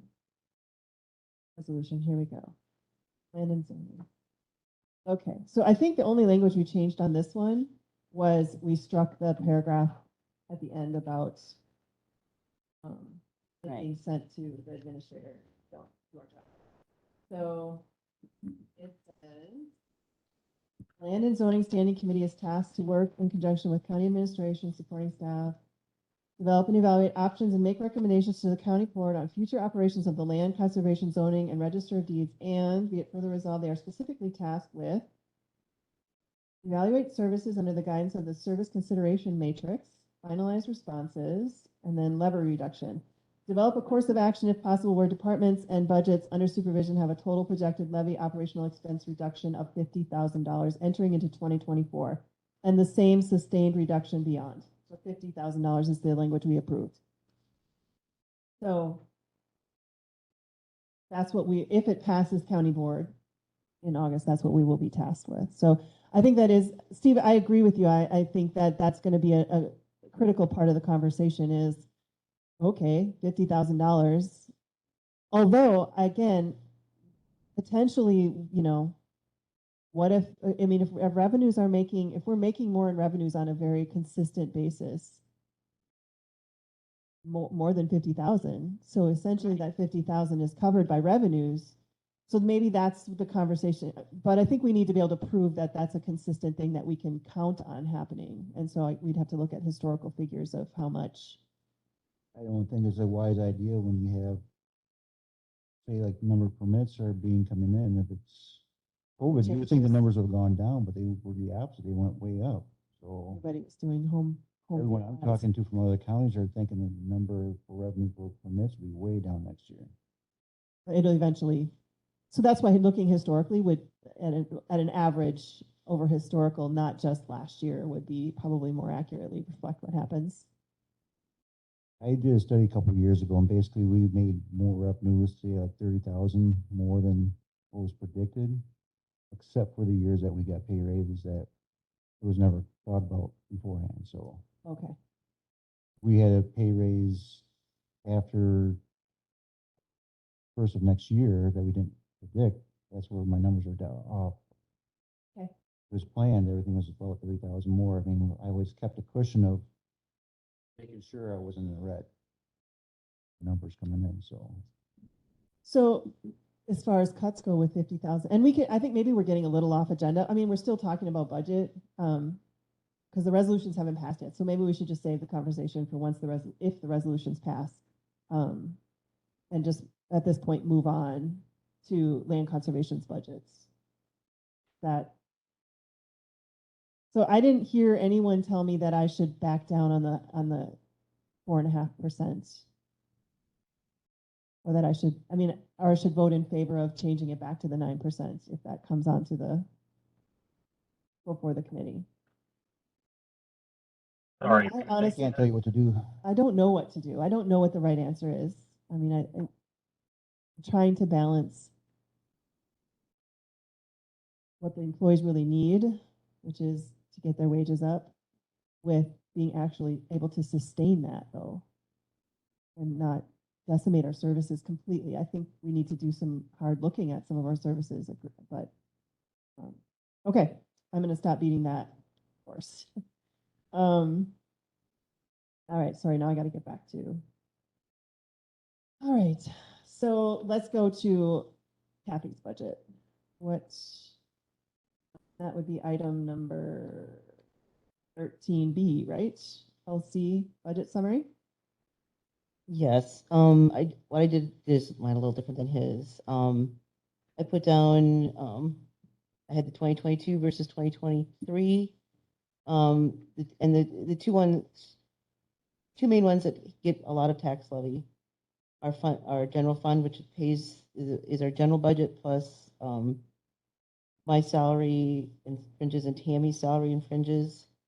And overall, because of the reduction in rent, our budget's decreasing. So we better move. Well, yeah, it'll It's a be, done deal. You guys have been. yeah, we just have to figure out logistics. We're still working on that. We meet every week or every other week with, Commissioner Langgraf. and, By the end of October, I'm assuming land conservation is going to be downstairs. yep. We're planning, just because of logistics, probably land conservation will be moving in October. And is Fund 70, what is Fund 72? So Fund 72 is the one that pays the planner, conservation planner, and the technician. So this is coming, DAT cap money? Or Part of it's 98,000 is DAT cap money. that's the state aid, okay. Okay, that's state aid. And then the reason the tax levy would increase is because Ken Anderson did not take insurance. He went through his wife. So I didn't know what to put down. You have to assume that the new employees. Employees got probably to gonna- have insurance, and I Insurance. planned it as a family. 'Cause we Being, don't know. we don't know. So that was why there's an increase of almost 31,000 is, With the fringe. yeah, fringes, well, the salary increase plus then the fringes. So the total amount coming from the tax levy for land conservation is Well, it'd be be the, the 159,448. Is that right? No, 135,523. yeah. It's Oh, the, the tax levy, I see it, yep, got it. yeah, I don't have it added up Sorry. completely. Plus the And then it would be the 52. 52,000. Correct. Okay, And the increase would be the difference between, the new position. yep. And was the instruction you guys were given that you budgets could go over on salaries, Salary but and not anything else. anything else? Is that correct? And in our case, the state aid may change. We haven't gotten the results. The State Department of Ag is where they tell us how much money we're gonna get from them, and I thought it was gonna be in August, Last year it was September before I could get, when I do get it, I will let you know. Just to remind you guys, DAT CAP pays 100% of the first position in the Land Conservation Department, Okay. and then a percentage of the second position and a percentage of the third position, but We haven't gotten, Have never we haven't gotten gotten money for the third, there's supposed to right? be like 70% of the second position, and we've not gotten up to that dollar. they've amount. never met the amount. So the statutes actually say that they're going to meet 100 of the first, 70 of the second, and 50 of the third position. But then the legislature's never actually allocated enough money to meet that standard. So we haven't. And gotten so we the haven't money ever they gotten say that we're much gonna money. do. We get less money than that. Just but- typical. This is where I'd like to know those things. Yeah, so this is a big conversation that happens in the land conservation group of people. So they essentially we're getting 100, we're still getting 100% of the first, but then we get not 70% of the second. We're getting some Correct. much smaller And not percentage. 50% of the third. And did you used to get that? That's what I'd like to know. Never. They've Oh, never you met never that standard. have. Okay, They okay. instituted that language in the statutes and then never allocated the money- 2002. never allocated the money to meet the standard. Okay. And there's a lot of groups out there that advocate for them to actually meet the statute, but it so far hasn't happened. It almost did last year, and then the Wisconsin Wisconsin Dairy Association, some big lobbying group, didn't like it and didn't want it Oh, to yeah. pass, and there was or maybe two lobbying groups, but anyway, and so then it didn't happen. So, because after the year of clean water, this was one of the biggest recommendations from all of the different groups that testified before the committee for the clean water, that task force, was really boots on the ground. And your best, most efficient way to get boots on the ground is your land conservation people that are already in every single county. Yeah. And they really advocated hard to meet that. And one of the recommendations that came out of that task force was to meet the statutory 170, 50. And then it got through the. They started assembly, talking about it got at through the state assembly. level, and then COVID hit, and then Yeah, it made it through the assembly, and then it didn't, COVID hit and it didn't get through the Senate and they let it die. So. Okay. So any questions for Kathy on the land conservation budget? Okay. I just wanted to make sure, because this is the only opportunity that Yes. we as a committee will have to talk about budgets before it goes before finance on the, what day, 17th? Is that the day we're listening to all the departments are presenting? Oofta. All right. So that brings us to item 14, conservation technician position updates. Melissa, myself, and Kent, we're going to interview Got a lot of applicants. we got like Very 15 exciting. 13, 14 applicants, something like that, and 3 really good ones and a few that are kind of, so I got 5 people scheduled so far. I'm waiting to hear from Which day? 16th of August starting at 9. So, I mean, I thought it was pretty exciting that we actually got that many applicants. We'll see what happens when, Yeah, I mean, and there's some things we'll have to figure out too, is like logistically when they're going to start. And then we've got we may see if they could start or figure a way with MIS, like to set up an email through the federal system. There's so much they have to go through to get there. And with this close to moving, if we can figure out a way. set up through the county email. Yep, and maybe using one of these laptops. Are you switching over to a county email then when you? It sounds like we're going to have to. Okay. All right, so that brings us to, because we are only a month away from Lynn's retirement, are we not? Month and a few days away from Lynn's retirement. That brings us She to said 36 days ago. 36 days and one. Oh, she's left already. So today's, yeah. All right. So what's the status of? So she put in her notice. We have advertised the job. and So you we- did get permission from the administrator to advertise the I job. saw the And advertisement. will we be able to fill it, or do we have to wait until her payout is done? I'm assuming the way I was told to advertise it right away is that, You can fill it right away? Yeah. Okay. so anyways, we put the posting out. We got one application in. And I think they're from Richland County, Ohio, and not Richland County, Wisconsin. Oh, they've sent to the wrong. There's also a Richland County in South Carolina. Yes, we know that. Right? We know that because of the rifle range. We get calls. All the time. So where are you where did you advertise the position? I was just wondering, Observer and Indeed. And where did you advertise that you got so many? Send it through Department of Ag and Wisconsin Land and Water. And then the paper and Indeed. In Indeed? What was the second thing that you sent it to, Mike? Indeed. Oh, Indy, yeah. That's how you got the Is Richland. there any County. kind of like association of zoning people in the state? There is, but there's no one. I just was, because that was the nice thing about with conservation, you know, you can advertise in, because that's a group of people that talk all the time about jobs and, you know, advertise for job openings. Just wondered if there was, can we, I mean, Indeed is nationwide, right? I suppose. So you're assuming that they meant to apply to Richland County, Ohio, and don't in fact want to move to Richland County, Wisconsin? You haven't confirmed that yet? I haven't confirmed it, but I'm pretty sure. We had one from Botswana and one from Yeah, someone from Kansas City. Botswana wants to come here. Oh, that was actually pretty awesome.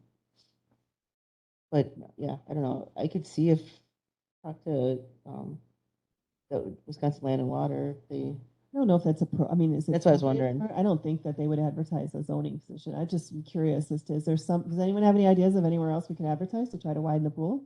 As Indeed? I mean, that's pretty. I was nationwide. wondering about even like, I know they have to get all these credentials and when, you know, but like Southwest Tech used to have this very good computer science, you know, program. And I wondered if someone coming out of there would be good at that and eventually can get the credentials or something. Does that make sense? I mean, there's always a chance. I mean, like Jackie, she's still trying to get her credentials for POUTS. But the thing is, it's GIS and POUTS. I mean, I read the ad. different things. I mean, it's not like Yeah, I mean, they don't, It's- they're, not- yeah, necessarily, they don't necessarily go together. It's not a, right. They Peanut don't butter go and jelly. together. And basically, GIS was dumped more into Lynn's lap. And that's how she got involved in GIS. It was just basically sanitation zoning.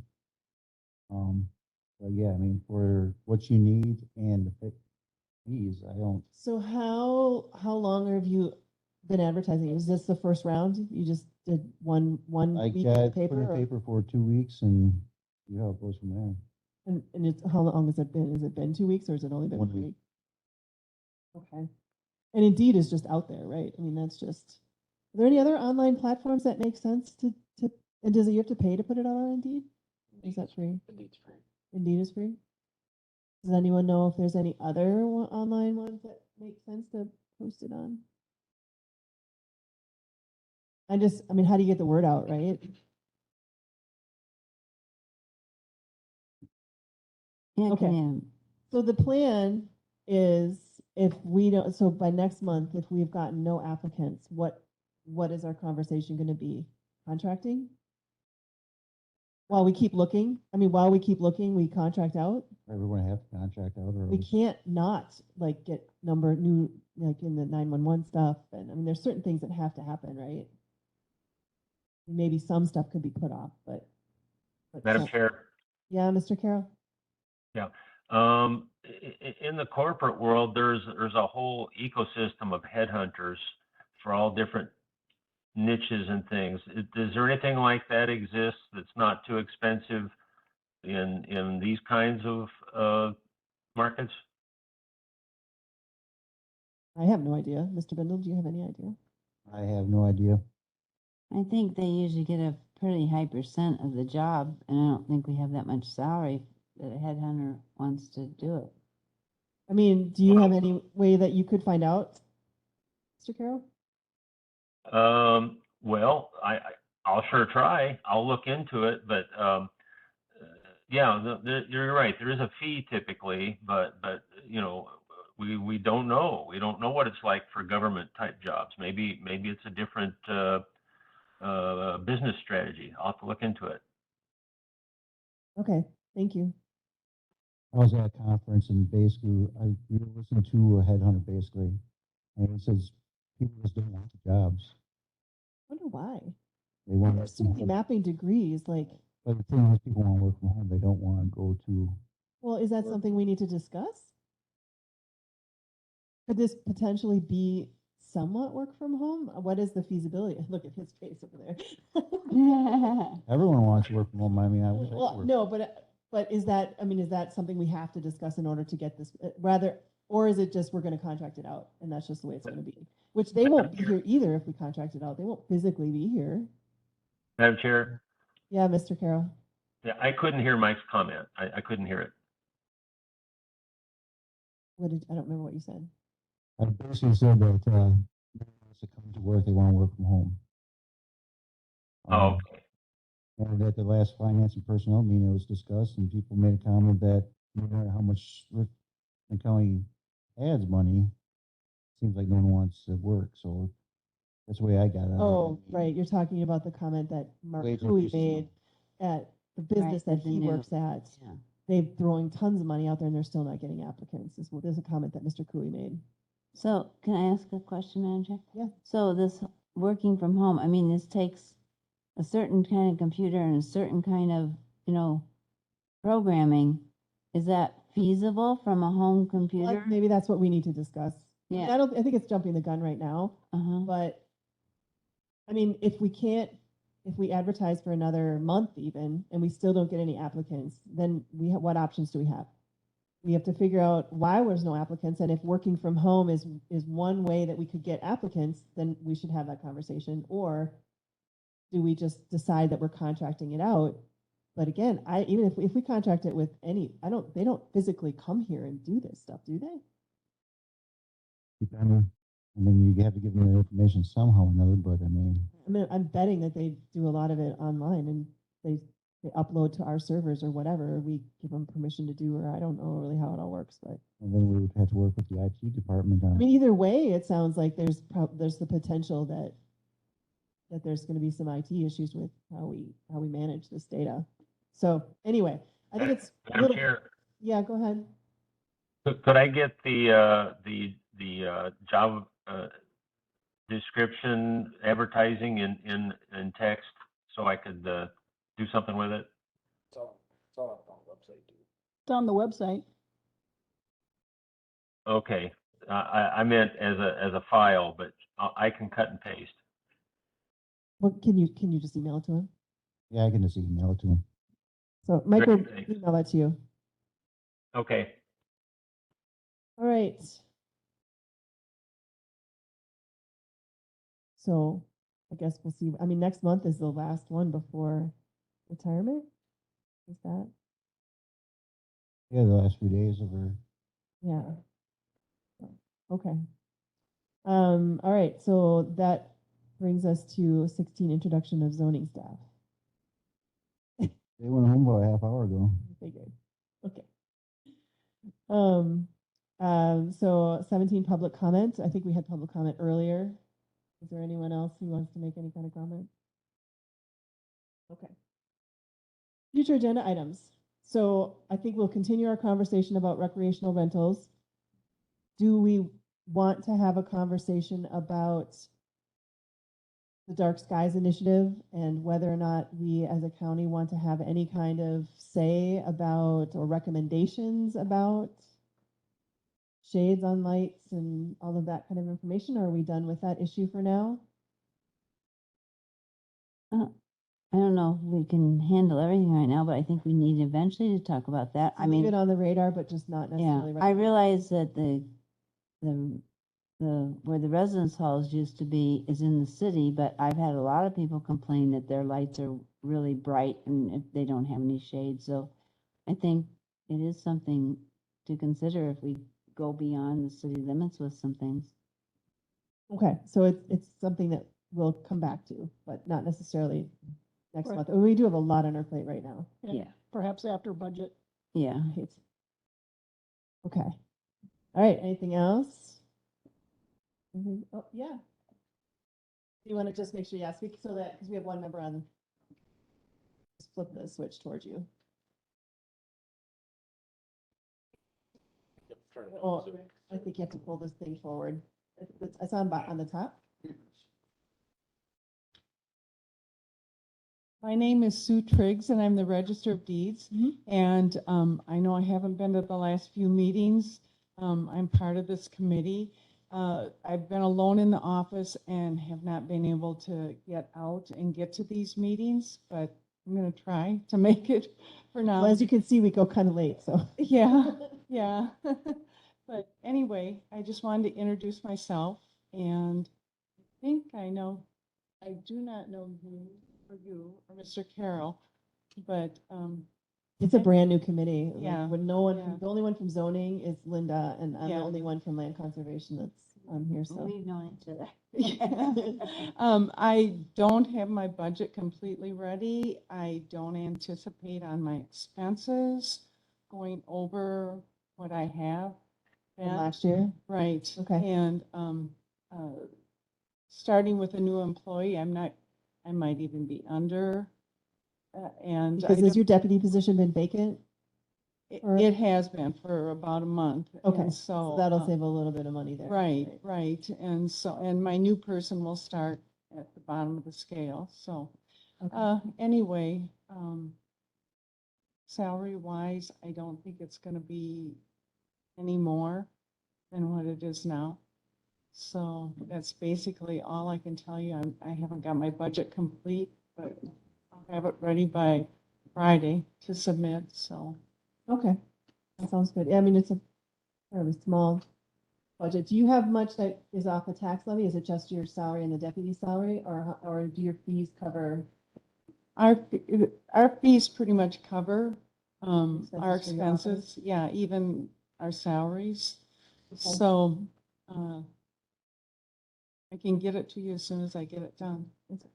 But I just want to stop in and introduce myself and let you know I'm part of the committee, and I haven't been ignoring it, but I just haven't been able to make it.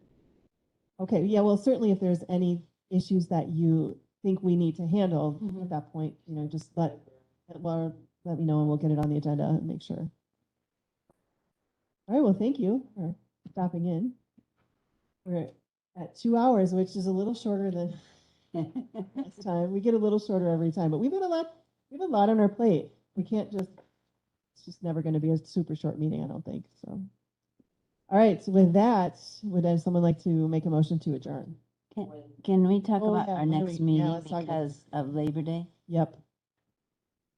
So yes, August 5th is Labor Day, and that's the first Monday. So what is your recommendation as far as for county board? Because we do have this advertising where the zoning has to be advertised so many days before the